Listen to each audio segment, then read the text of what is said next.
And that's what I'm really passionate about, is turning real life activities into forms of meditations. For my Really? clients, I give this, like I call it mindful shitting. It's a wonderful practice. I'm serious. Oh, You go okay. to the toilet.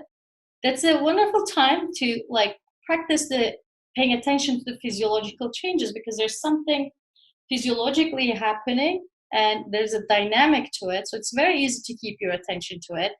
Right. You can distract if you don't take your phone with you, right? Mm. Nobody can distract you. Nobody can ask you something, and like there's a very limited time. If you can turn it, just that, into time for developing awareness of your physiological sensations, I think it's Mm. wonderful. So you don't need to even, like when people say, that's another misconception about this, like I don't have time.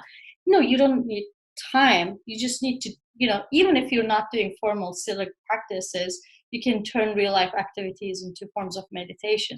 Mm. That's So right.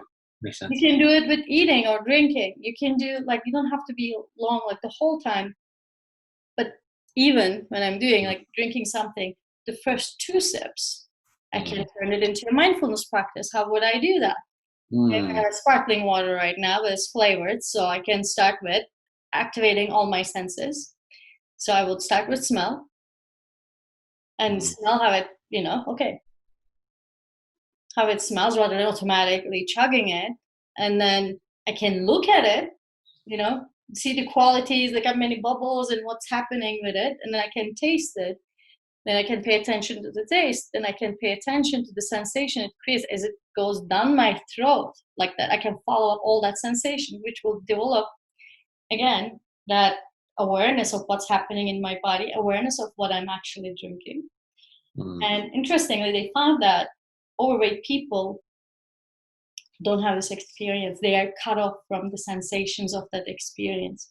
That makes you overeat, because you're not really actually experiencing it. If you're experiencing it, it's more of an enjoyable thing, and also you're aware of how much you're consuming when you're consuming. So it's also used as a weight loss practice, that mindful eating. So you can turn real life activities into that, and also like put it into your work day.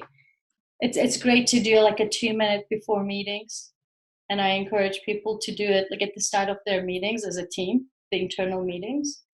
That just doing 2 minutes sets our mind to work in a completely different way. So yeah, meditation can be incorporated to our regular daily life.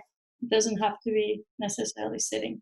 That's actually a good idea. Maybe I should try that because I do know that when I I do better when I'm on a phone call talking to someone than than than most things actually. Because like especially when when I'm on the phone call, lying in bed, looking up at the ceiling and it's dark, I actually do the best because I actually just focus on the conversation. Yeah. Um, yeah, like it's better than during the day. It's better. Yeah, it's way better than during the day So where I can walk whatever around we're and do other doing, it seems like when we are mindful with it, we enjoy it more, even if things. it's washing dishes. Hmm. Right? If you're washing dishes, if you can use washing dishes as a form of meditation, mindfulness meditation. How do you do that? Pay attention to the temperature of water when it touches your hand, right? Mm. Like the bubbles that creates it. It can be almost like this spiritual sacred practice if you do it that way. And as your Mm. meditation practice, you don't need extra time for that. And guess what? When you do it that way, you enjoy it more. Mm. So I used to do these workshops, and I would ask people to listen to this 8 minute long song uh, from George Moroder, and it seems like very repetitive, right? And they would get very agitated because this is a workshop. Like I have 60 people sitting in front of me, and I was like, okay, we're gonna start by listening to music, and listening to music for people in that kind of a context is something background, right? And I asked them to sit down and do nothing and just listen to the 8 minutes of music, and they would be like, this is hard. um, and I would do the mindfulness kind of workshop I do, and at the end I would play it again. This time they paid attention a completely different way, and they really enjoyed it. And most of them would come to me and ask for that song because it Right. would put them to that. So the first experience was always like, I need to be doing something more. When we're not paying attention, we're bored, we're agitated, we want to do something else. But if you're fully paying attention, it's a very fulfilling experience. It's a completely different ballgame. So our life quality can be improved just by paying attention to what we are doing, let alone obviously our relationships, right? Right. Right. Yeah, that's incredibly important. We should never forget about that. Okay, I see. And then I probably say, like, I think we talked about one of the biggest misconceptions about meditation is that it doesn't take years. It'll take just weeks, so long as you're consistent with it.